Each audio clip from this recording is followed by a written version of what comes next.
Tonight, a new phase in the fight against the virus, testing en masse. The Caddens aged care home near Penrith, where cases have doubled in a day. Fears of more infections, patients and staff. The complex operation to question thousands of Ruby Princess passengers. The police case steps up with news of another death from the ship. Rostering class time, the Premier's plan to get kids back into school. Virgin flies again, the multi-million-dollar lifeline for airlines. Reopening America, Donald Trump's ambitious plan, but he's facing resistance from the States. The NRL adamant of a May 28 season restart. Will it mean Origin to run after the grand final? And marvelling at Captain Tom, he's 99 and completed his mission to raise millions. Now they want him knighted. Live from our Sydney headquarters, this is 7 News with Michael Usher. Good evening. The state's coronavirus clampdown continues, with every person now entering a New South Wales hospital to be temperature checked and questioned before being allowed in. It comes with real fears for that Sydney nursing home where coronavirus infections continue to explode, with police back at the facility earlier today. In an unmarked car, uniformed police again visit the Newmarch Anglicare home after news its corona cases doubled overnight. Dr. Chant, a staggering leap of 100% overnight. What's behind that? I think that reflects the infectiousness of this virus. Positive cases exploding from 15 to 30, half the state's daily increase. That's 20 out of a total 96 aged residents infected. Very frail elderly. One of these residents is 101. Concerns inside mounting. Hi Dad, how are you? Matthew Fowler now considering legal action against the home on behalf of his 87-year-old dad. Anxious, frustrated, annoyed. Also among the state's latest victims, a 7-week-old baby boy. Old, young, the virus indiscriminate. Social distancing is with us until there's either a cure or a drug that combats the disease in the serious stages. The state doing all it can to ramp up testing. A record 5,000 conducted yesterday, with more drive-through clinics here at Macquarie Park. Quick, convenient, not exactly comfortable. You know, there was a few screams and everything like that, but apart from that, a couple of minutes and then, you know, peace of mind. It's pretty easy, you know, it's no worse than a blood test. Conducting those tests, Lavity Pathology, one of Sydney's biggest. Here, the first look inside the labs. 1,000 tests a day, staffed by an army of 700 pathologists. And indeed, we're building our capacity to do up to 10,000 or more a day. Another first here today. Pop-up testing clinics from shipping containers. Install these containers and man these containers to get the testing done. They can be deployed instantly, even linked to create small hospitals. Simple, straightforward and no fuss. While across the state's real hospitals, more construction. At the Royal North Shore, a new ward with 40 beds for recovering corona patients after they leave ICU. Like no other government in history in terms of new hospitals. As another first begins to roll out at hospitals across the state, temperature testing on entry, a sight unseen in public in Australia, about to become the new norm in the coronavirus era. And Chris Reason joins us now from Royal North Shore. Chris, good evening to you. So 2 whole floors of a building there are being refitted to cope with COVID cases. That's right, Michael. Good evening to you. And it's all part of a $100 million infrastructure spend to help fast-track projects at hospitals statewide. But the real focus this weekend is going to be on that Newmarch aged care facility out at Caddens, with real fears and expectations that things are only going to get worse there over these next couple of days. 7 News has been told of one family that's been sat down and informed that their grandmother is unlikely to survive through Sunday. Michael? Goodness me. All right, Chris Reason, thank you for that. We have breaking news now about the Ruby Princess. 7 News can reveal the COVID-19 death toll from that disaster has reached 21, with another death confirmed in the United States. It comes as homicide detectives and counter-terrorism police prepare for one of the largest and most complex investigations in the state's history, one the cruise ship operators, Carnival, have vowed to totally cooperate with. The final voyage of the Ruby Princess. A modern maritime disaster now under one of the biggest microscopes New South Wales has seen. This is probably going to be a police investigation like no other. 30 investigators forming Strike Force BAST. Their focus on board: Any allegation or any information pertaining to criminal negligence and any government decisions that may be linked to a death. 19 passengers so far in Australia, only one has been reported overseas. But 7 News can reveal a second. Another American, Chung Chen, died on April 4. His family suing operator Princess Cruises. They didn't care at all. They conducted business as usual, and as a result, my client is now dead. The ship's last 2 cruises will be investigated. All passengers, almost 6,000, asked to fill out a survey. This is what it will look like. Plenty providing feedback already. Too many heartbreaks with that cruise that we were on. It's very, very sad. More than 1,100 crew members will be contacted, thousands of documents and the ship's black box seized. So too, hundreds of hours of video, including this, already in the hands of detectives. There's nothing from an investigative point of view preventing the ship from disembarking. All crew members need to be tested first. Another 4 cases confirmed overnight, waiting for the remaining results, likely to delay Sunday's planned departure. You cannot let one person leave New South Wales until they are all healthy. Health authorities only want the ship to leave if everyone who remains on board has developed immunity. In other words, has had coronavirus and overcome it, hopefully preventing another outbreak at sea. Therefore, they're not at risk of coming down with the illness. Plans almost finalised with foreign consulates to fly the rest home within days. Obviously, the safety of the crew is still paramount to us. Alex Hart, 7 News.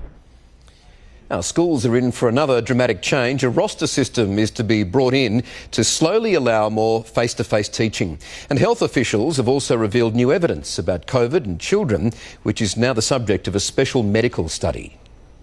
On school grounds, peace and quiet the government hopes to disrupt. We are considering options around a rostering system which will have some students go back on a particular day to increase that level of face-to-face. A roster could mean some in a class going to school on a Monday and Wednesday, with others going on a Tuesday and Thursday. The plan is to begin rostering in week 3 of term 2. Because the alternative is that, unfortunately, students could face up to a year or longer at home. The Health Department has also issued formal school guidelines on COVID with a range of seemingly obvious suggestions, including staggering lunch breaks, cleaning playground equipment, avoiding queues, stopping food and drink sharing, shutting bubblers and restricting mobile phone use. But it's not just the children who require simple instructions. To make sure that teachers understand that they should limit contact with parents and other teachers. Today, the Health Department revealed it's carrying out a special study into COVID school infections, with evidence suggesting children don't infect children, but instead it appears adults infect children. We often report outbreaks in schools of gastro or respiratory illness in schools. We're not seeing that with COVID-19. So far, school staff have earned top marks. Our teachers and principals are doing a remarkable job, and it's incumbent upon us to put their health and safety at the forefront of our thinking. Tom Saker, 7 News. Stranded travellers and medical staff and equipment have been flying in and out of Sydney today thanks to an emergency cash injection for Qantas and Virgin. But Virgin says the millions aren't enough and they're worried it's not just COVID that could ground the airline. Please don't clip our wings. Don't clip our wings, plead Virgin staff. A musical call for help to the Prime Minister. Come on, you're our man. Today there was some work for its grounded fleet, $165 million taxpayer dollars underwriting a handful of Virgin and Qantas flights for travellers released from quarantine. I've been trying for 2 weeks, so last night I changed from a rental car to a flight. And essential workers. I'm a registered nurse and I need to be there as soon as possible. But in empty terminals it means barely a trickle of passengers and just for 8 weeks. As you all know, we are clearly in crisis mode. Raising fears of a repeat of the Ansett collapse, overshadowing a video hookup of unions and airline officials. Rivalry should be put aside and the national interest should come first. From today, Virgin has 64 return services, Qantas more than twice that. Qantas really does want Virgin to go down. I think Qantas wants a monopoly in this country. With its dramatic effect, this might be the toughest challenge ever faced by Australian airlines, but the fear is it's an industry badly exposed to crisis, and this won't be the last one. Unions have called for more government money, even government ownership. We've put more than $1 billion on the table. Declaring it's Virgin that needs to dig deep. Chris Marr, 7 News. The city of Wuhan has dramatically revised its coronavirus death toll with a sharp increase of 50%. After weeks of criticism, it wasn't revealing the true toll. China announced another 1,290 deaths, bringing a new toll to almost 3,900 people.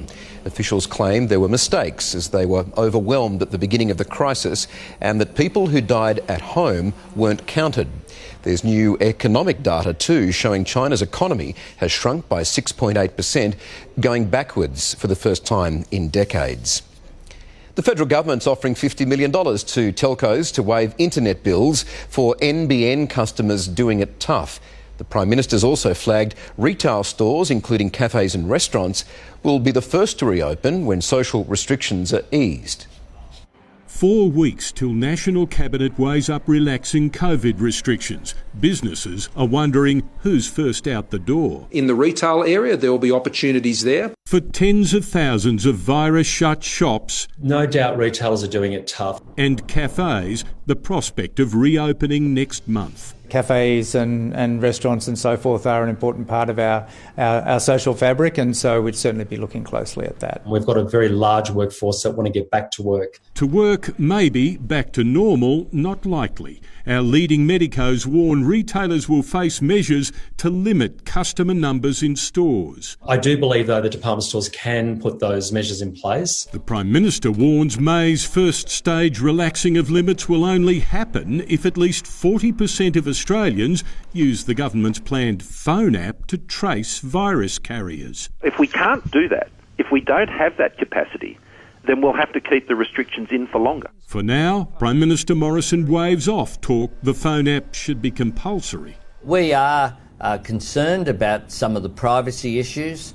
We weren't consulted. As well today, the government promised $150 million to better connect Australians online. $50 million to connect school children without internet to the NBN. Another $50 million help for 6 months to those unable to pay their NBN bill. It might be having their bill waived, it might be negotiating a payment plan. The final $50 million to assist small and medium-sized businesses. Many of them, the shops and cafes, hoping May is the month they throw open the doors. Tim Lester, 7 News. Donald Trump has unveiled his 3-step plan to reopen America, conceding state governors will call the shots. Restrictions could be relaxed within 2 weeks, but not all states are ready to take the chance. With a couple of big, bold props. They are beautiful, beautiful trucks. Donald Trump thanked those still moving. Thank God for truckers. And announced a roadmap to get the rest of the country rolling too. Opening up America again, a 3-phase plan. First, restaurants, cinemas, gyms, sporting venues and places of worship can reopen with groups of 10 or less and strict social distancing. Phase 2, non-essential travel resumes, schools go back, bars reopen, but crowds of 50 or less. And Phase 3, largely returning to normal life, but big crowds should still be avoided. Some states could reopen before May 1, but must prove new cases have fallen for 14 days straight. Some already have lockdowns in place until mid-May. What happens after then, I don't know. They want to win this war. We're going to win it. We're going to win it very, very big. New York's daily death toll is falling. Nationally, it's beyond 34,000. 17 bodies found crammed inside a nursing home's morgue after an anonymous tip. This COVID-19 was basically running rampant in the nursing home. As the body count grows, the economic toll is becoming painfully clear too. More than 22 million Americans filed for unemployment in the last 4 weeks, wiping out over a decade of jobs growth. But hope remains. A COVID survivor who gave birth in a coma meets her son for the first time. Little Walter and Mum going home. In New York, Ashley Mullaney, 7 News. Sydney's beaches could start to reopen as councils consider options to relax the coronavirus restrictions to allow people to exercise. While it's good news for surfers and swimmers, health authorities are concerned that it may encourage bad behaviour and lead to more outbreaks. A perfect morning at Bondi, the beach empty except for one rule breaker sneaking a swim. Ladies and gentlemen, we are witnessing an outlaw. Onlookers joking, but for health authorities, it's no laughing matter. The focus has to still be on keeping people with a clear message. At Bronte Beach, the warning's not clear for surfers climbing fences to get their fix. I'm just getting my exercise in. Waverley Council flagging it's open to relaxing restrictions to allow access for exercise. Just letting a few people at a time. A council spokesperson says they'll make an announcement in the near future, but for now, mass gatherings can't be permitted to avoid things like this from happening again. Randwick Council is also under pressure to open its beaches for those wanting to exercise. One petition calling for a swim and go policy at Coogee, Clovelly and Maroubra has already attracted around 6,000 signatures. But it goes to show how many people that is affected. Elsewhere across Sydney, DY, Manly and some other northern beaches will remain closed until at least April 21. Lake Parramatta also off limits, no boating allowed on the Nepean River, while all Sutherland Shire beaches are open. Councils warned not to make waves yet. I'd like to have a lot more detailed discussions before we make any of those sorts of decisions. But hope is on the horizon. Amber Laidler, 7 News. A British World War II veteran has captured hearts around the world through a very simple fundraising effort. 99-year-old Captain Tom Moore set out to walk 100 laps of his garden, raising money for health workers. Well, overnight he reached his goal, but the amount of money he's raised so far has exceeded his wildest expectations. An elderly man walking in his garden gets a guard of honour, a round of applause. But Captain Tom Moore is no ordinary 99-year-old. He started on a quiet quest to raise money for the UK's health service, hoping to raise £1,000 by doing laps of his yard in Bedfordshire. But he's grabbed the world's imagination. Captain Tom, I would love to shake your hand. I can't, but I'll salute you instead. £12.5 million this morning. That's about 24 million Australian dollars, donated by people from 53 countries. A little family joke, and look how it's gone global now. His effort has seen him so busy with the world's media, he missed a call from PM Boris Johnson, although he did receive written thanks from World War II singing icon Dame Vera Lynn and recorded messages from celebrities. Bravo, Captain Tom. You are fabulous and an inspiration to us all. It's unbelievable that people are so kind throughout the world. His original plan was to keep walking until his 100th birthday in 2 weeks' time, so he's not done yet. So long as people go on contributing, I'll go on walking. Now, doctors, nurses and emergency workers gather at Captain Tom's house to cheer him on. A hero to the heroes. Max Futcher, 7 News. Let's check the forecast now with Angie Hasmas. Angie, good evening to you. It has been a superb day across Sydney. Sure was, Michael. Big blue skies and unseasonably warm temperatures today. The city climbed to a very summery top of 28.1 degrees, while Penrith was only a fraction cooler at 27.9. It was all very quiet on the rainfall front today, though, so generally clear skies across the board. Coffs Harbour reached a top of 29 degrees today. Fair bit cooler in the south. Canberra hit just 19. But you will notice our model is predicting some rainfall headed our way on Sunday, probably less than 5 millimetres, and that will mainly impact the coast. So let's see how it's looking this evening around the metro region. It is still warm. Cronulla sitting on 23 degrees, 25 at Liverpool now. Coming up, I'll have your comprehensive weekend forecast, Michael. Great, Angie, thank you. An elderly woman on her way to get tested for COVID-19 has been indecently assaulted. After the break, how this man lured her off the street and the police efforts to track him down. Also ahead, one man dead and the desperate search for his fishing mate off Kurnell. Don Rowe avoids jail for defrauding the RSL, but how much was he fined? Plus, Harry and Meghan spotted in Los Angeles. What was the couple up to? And soon in sport, growing support for a blockbuster Origin series in October.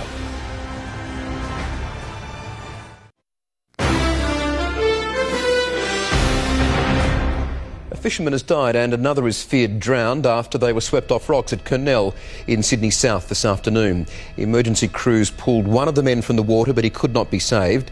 A large search has so far failed to locate the second man. Both were aged in their 60s. Former New South Wales RSL President Don Rowe has escaped jail for misusing RSL money. The 71-year-old was convicted after spending more than $9,000 on family phone bills and hotel accommodation. I'm delighted to see justice has been done. I can only apologise to veterans and their families that they'd been let down so badly. Mr Rowe was fined $2,000 and placed on a 2-year community corrections order. A Sydney woman has suffered a terrifying sexual assault while visiting the doctor for a coronavirus check.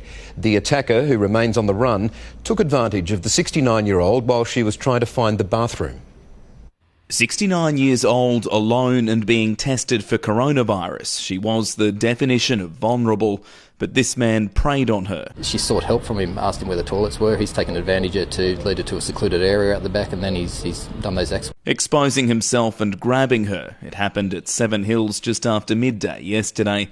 The man was trying to enter the back of a massage parlour, but it was closed under new health laws. He came across his elderly victim by chance, pretending to help her find the bathroom, then knocking her down when she screamed for help. It's just totally inappropriate behaviour. I mean, women should be allowed to get around freely in this society without being accosted by people and taken advantage of. The man police are looking for is thought to be in his 30s and of Asian or Islander appearance, solid, about 180 centimetres tall with short black hair. He wore a surgical mask and a distinctive jacket. While his victim was still on the ground, the man ran off and disappeared up this laneway. Police hope someone around here recognises him and might have seen where he went next. It's someone else's mum, someone else's nana. It's disgusting. Andrew Denny, 7 News.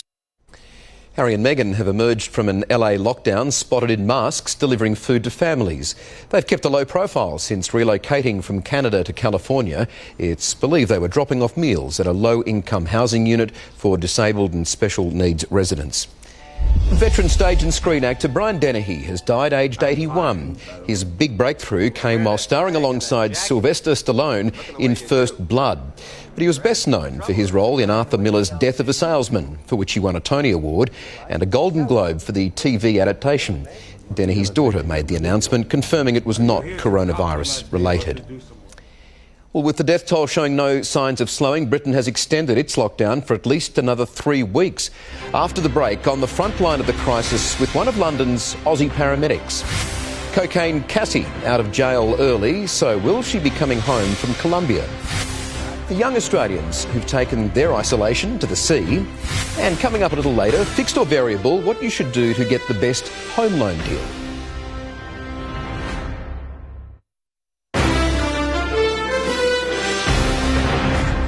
The Tamil asylum seeker family fighting deportation to Sri Lanka has won a temporary reprieve. A federal court judge found the couple's youngest daughter wasn't given a fair chance to apply for a visa. The family of 4, who'd settled in rural Queensland, has been in detention on Christmas Island since August.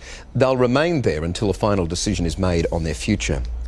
Police are stepping up their tactics to catch people who spit on others during this COVID pandemic. Video or photographs of suspects will be shared publicly, both shaming the offender and hopefully landing them a huge fine. Spitting on someone, always repulsive, but in the age of COVID, dangerous too.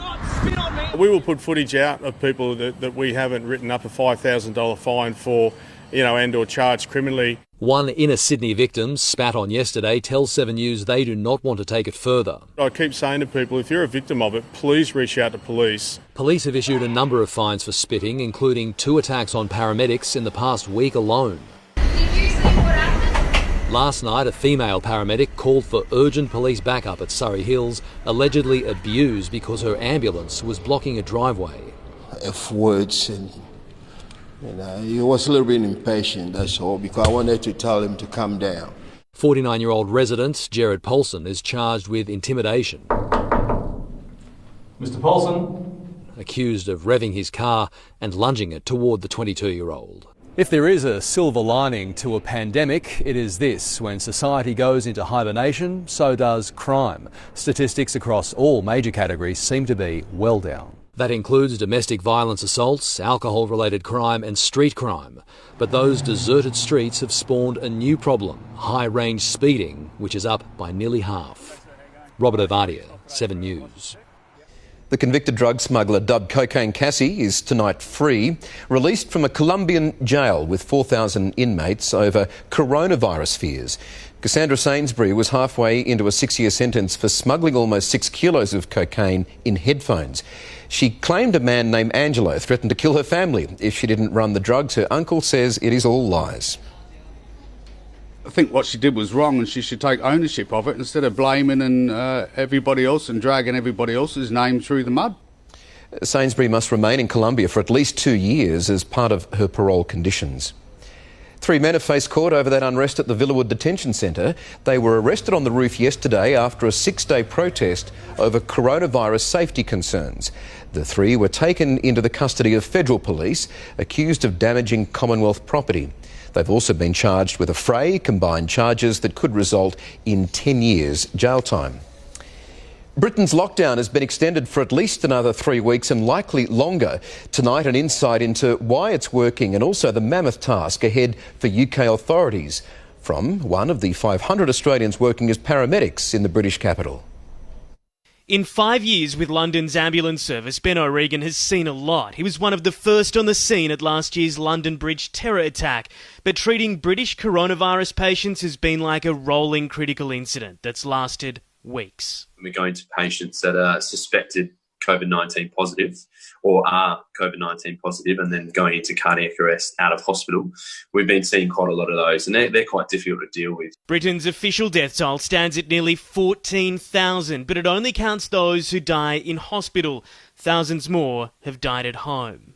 Going to so much death and seeing all those things, it really does take its toll on you. For Ben, his body has truly been on the line. He's returned to work just this week after contracting the virus himself. Before I got the virus, I was very, I was probably a little bit, I don't think scared. I think I was just a little bit apprehensive because I didn't know how my body was going to cope with this. And then working on the front line and potentially picking it up myself and then, not knowing what would happen to me and being so far away from home. A lot of things did play in my mind. But at the end of the day, this is my job. A quarter of all London paramedics are Australian. Ben's job now includes transporting critically ill patients from London hospitals here to the new NHS Nightingale, the temporary 4,000-bed hospital in a convention centre. Ben, like many Australians here, could have gone home, but has opted to stay. You don't want to leave these people in such a difficult time. More beds are coming online in England. Prince William opened a new pop-up hospital in Birmingham virtually. The building you are standing in is yet another example of how people across the country have risen to this unprecedented challenge. From the front line of that challenge, Ben's message to friends in Australia: your actions by staying at home, you are honestly making a massive difference. In the past hour, the Duke of Cambridge has revealed how he feared for his father's life after Prince Charles was diagnosed with COVID-19 at the age of 71. At first, I was quite concerned. He fits the profile of somebody at the age he's at, which is fairly risky, and so I was a little bit worried. Charles has, of course, since emerged from self-isolation. He remains at Balmoral after being diagnosed 3 weeks ago. The economy here, though, won't be recovering anytime soon, with the shutdown continuing. Britain faces its deepest recession in 300 years. Michael. Hugh Whitfeld there in London. Thank you. There's been a lot of controversy surrounding boats during this coronavirus crisis, but one yacht operator is attempting to change the stigma. When Dean CROPP's work dried up, he decided to get back to nature, away from land and away from people. With so much uncertainty in the world, light is being found in the darkness of the deep blue sea. With COVID restrictions in place, Dean CROPP, aka the Barefoot Captain, decided to pack up his catamaran with enough supplies for 3 months and sail off. While there's lockdown measures in place, while we can't do the work we normally do, we're just going to keep exploring. No rules, no land, just isolation of a different kind. We're going to sail offshore, days and days away from Sydney, days away from help, a long way off the coast, out to a really remote reef, and we're going to stay isolated out there. His dad was also an explorer. Dean wants to retrace his voyage, and he's taking us along with him so we can experience the good and the bad. There's quite a strong breeze coming through, and it's wafting the beautiful stench of the seals straight into our faces. Now off the New South Wales coast, the crew plans on visiting some of our most remote reefs in the Coral Sea, and they know challenges await them. We did have a pretty big storm roll through, lightning, thunder, pretty decent rain, and really high winds. All worth it, they say, to see the beauty of the ocean and what lies beneath. Leonie Ryan, 7 News. The pandemic has changed just about everything for families across the country. Coming up, the couples who need help to become parents and their pleas for assistance. How the coronavirus helped save hundreds of jobs at a Sydney factory. The local government councillor caught drinking on the job. And the sunshine rolls on tomorrow, although it will be a fair bit cooler. Weekend weather details coming up soon. This is like nothing we have ever faced. We are going to be tested, but we all need to play our part. Stay calm, don't panic, be patient, look out for each other. And most importantly, listen to the experts. Stay inside, wash your hands, practice social distancing. Don't impact my ability to Save a life. It might be yours that I'm trying to save. Stay at home. And every day, we will come to work for you. Please help us. Let's flatten that curve.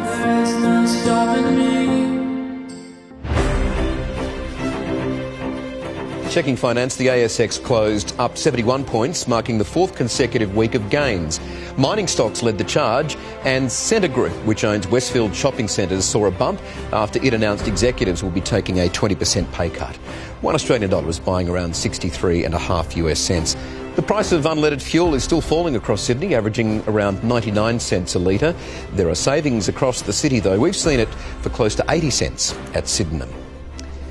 The planned closure of a pharmaceutical plant in Sydney's northwest has been halted. GlaxoSmithKline was winding down production at its 60-year-old Ermington site, but the coronavirus has given it new life. The company's machines have whirred back into action as demand for Panadol soars, and that saved more than 200 jobs. It was slated to shut when it just couldn't compete with lower-cost producers in China and India. Couples struggling with infertility are facing real fears now that they may never be parents. The government ban on elective surgeries includes IVF, forcing families who don't have time on their side to wait. 7 rounds of IVF, but Nicole Baskerville is one of the lucky ones. The 27-year-old underwent her last treatment 2 weeks ago, one day before the government imposed a ban on elective surgeries. I was just overwhelmed with anger and just heartbreak that it had to work. The ban aims to ease pressure on busy hospitals and protect staff from infection with COVID-19. But for the thousands of Australians struggling with infertility, it means added delays, time they don't have. I have a very low egg reserve, I'm perimenopausal and I've got endometriosis. Some of the ladies in their late 30s, they really can't wait 6 months. Dr Burmeister is now completing her final rounds of embryo transfers for women who were booked in before the ban. For other patients, there's no choice but to wait. Patients are already in a dark place anyway, being diagnosed with infertility. More than 13,000 babies are born through IVF in Australia every year. Many experts believe the procedure is safe to continue despite the pandemic. For couples in limbo, there is a glimmer of hope. The National Cabinet is meeting next Tuesday and will be discussing reintroducing elective surgeries, including fertility services. A baby means that much to me that I wrote to them and told them my story. And I wrote to the Department of Health, the Health Minister, the federal government. Christy Mayer, 7 News. Video conferencing has surged in popularity with more people working from home. Well, now a local councillor in Adelaide has sparked debate about acceptable online etiquette. Harvey Jones was caught on camera sipping cider and wine while having dinner during a 4-hour council meeting. I agree it's not a good look, but, I wasn't drunk. I don't think I made any stupid decisions. The council's now considering banning alcohol during the meetings. Well, as family budgets become tighter during this crisis, finding savings is more important than ever. Coming up, the expert advice on whether you should fix your home loan and how much you could save if you do. Don't miss that story soon here on 7 News. First, Jim's back with sport. Jim, good evening to you.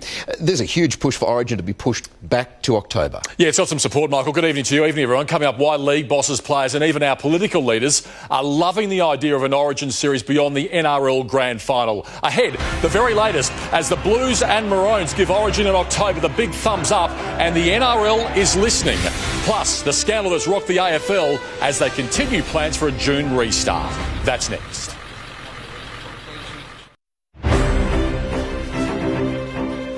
Welcome back, everyone. After crucial talks with broadcast partners today, the NRL is pushing on for a May 28 restart and there's growing support for an Origin series in October. It was discussed today and has been warmly received by Blues and Maroons officials and political leaders. ARL Commission Chairman Peter V'landys and the game's broadcast partners came together this morning. 7 News understands they will robust discussions and a dollar value on this year's free-to-air rights remains unresolved. But one thing that was tabled and well received was the prospect of an Origin series in October, possibly in front of crowds. October is an attractive proposition. I mean, the longer we can push Origin back into the year, the greater the possibility there is of being able to play Origin in front of a crowd, and that's obviously got many attractions. Even the Queensland Premier, who was anti an Origin clash in Brisbane mid-year, is open to a game there beyond the end of the NRL season. I said if we can have it at the end of the year, I'd love to have it, or any time that is deemed safe by the Chief Health Officer. The lure of playing Origin inside stadiums with fans is a huge attraction, but so too is a shortened NRL competition with the biggest names and no disruptions because of the Origin series. Acts of kindness continue from players in isolation. Manly enforcer Martin Tapau and wife Michelle are teaming up with one of his sponsors to provide laundry bags for staff at Westmead Hospital. On behalf of Team Kapow and the team at Puma, we would like to thank all the frontline staff for all their amazing work that they do. So we hope our small contribution will make life a little bit easier for everyone. Michelle Bishop, 7 News. A star AFL player is in hot water tonight. Western Bulldogs vice-captain Lockie Hunter is facing serious charges.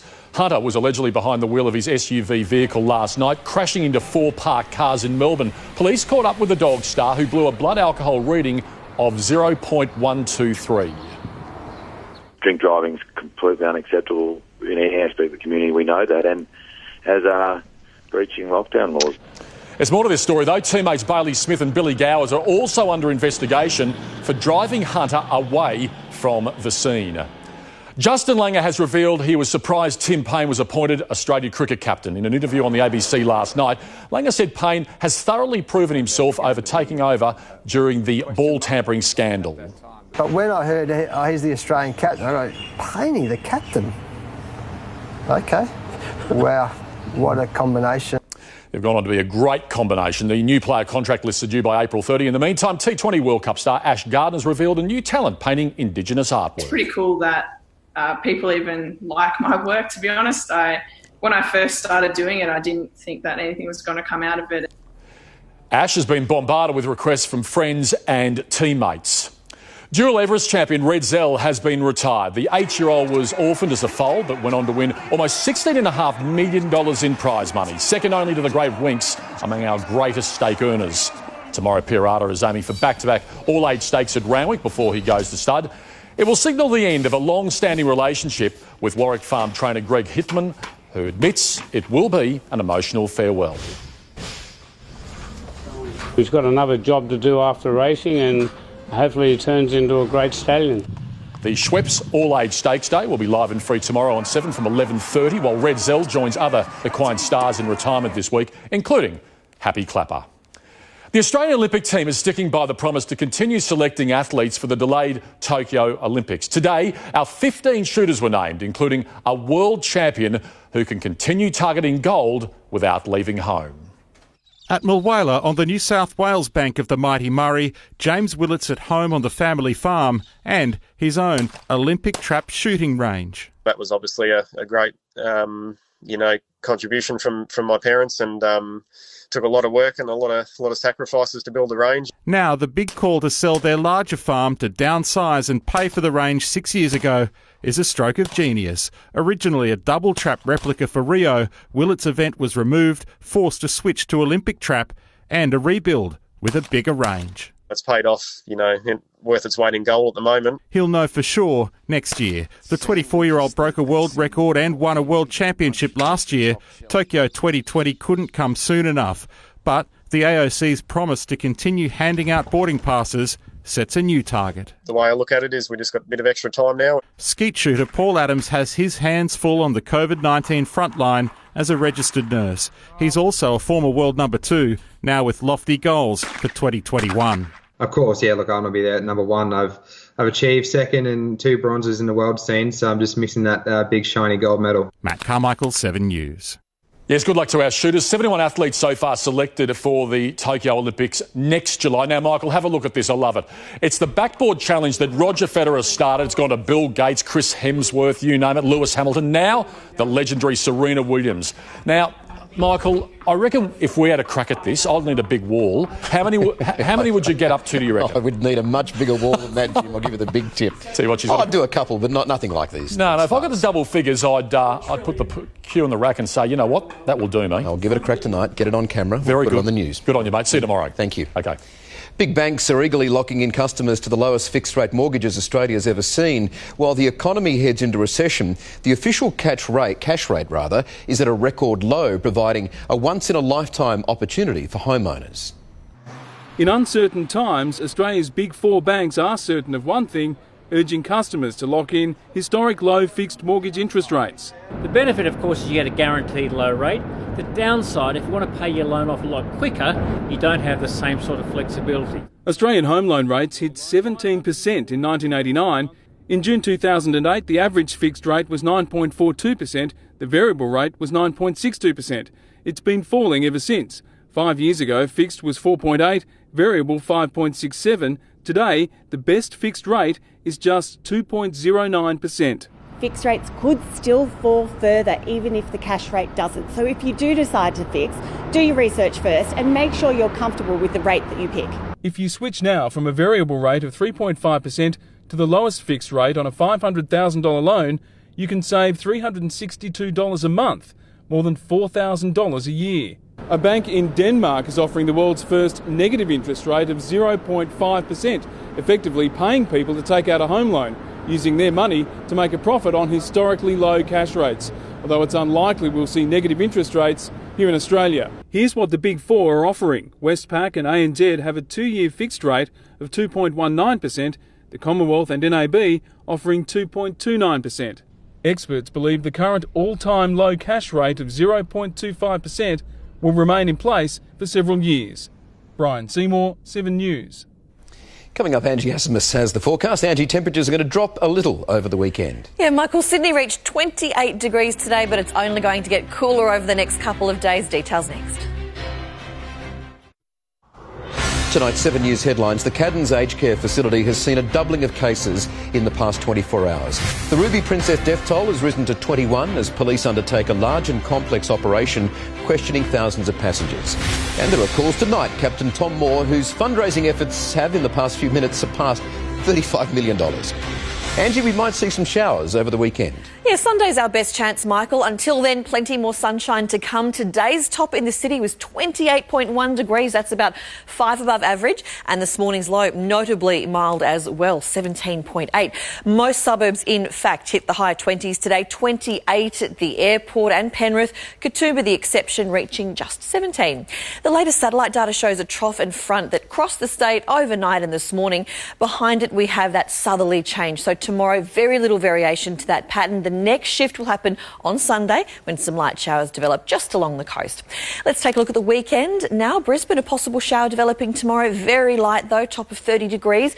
Blue skies for Canberra, aiming for 19. Few showers about for Melbourne, Hobart and Adelaide with tops in the teens. Perth, rain at times, 22. Darwin to remain fine, 34 degrees. Across New South Wales, most centres are expecting a fine day. The north coast, though, will see a few light showers showers develop. Tops generally in the low 20s for most centres. Just 18, though, expected for Albury and Wagga Wagga. After unseasonably warm temperatures today, tomorrow's conditions much closer to average. A top of 21 degrees forecast on the beach at Manly and Bondi, 23 for Parramatta. Penrith will be about the warmest of it at 25, and that's all under sunny skies. On the water, west-southwesterly winds will run at 15 to 25 knots at first, decreasing though to 10 to 15 knots by the evening. So the only coastal area with wind warnings in place tomorrow is going to be the Eden Coast. There, gales are expected. For the CBD, we're looking at a low of 13 degrees tonight, a top of 23, so much cooler and fairly close to average for this time of year. For the week ahead, we will see a change on Sunday with some coastal showers moving through, nothing more than 10 millimetres. Fine again by Monday. Temperatures throughout the week looking pretty good, generally the mid-20s. So the week ahead looking lovely and a beautiful start to the weekend ahead for us tomorrow, Michael. That looks awesome. OK, Angie. Sure does. Thank you. 37 News for this Friday. We'll have updates for you throughout the evening, and the latest is from 8:30. I'm Michael Usher. From all the team here, thank you so much for your company. Have a terrific Friday night.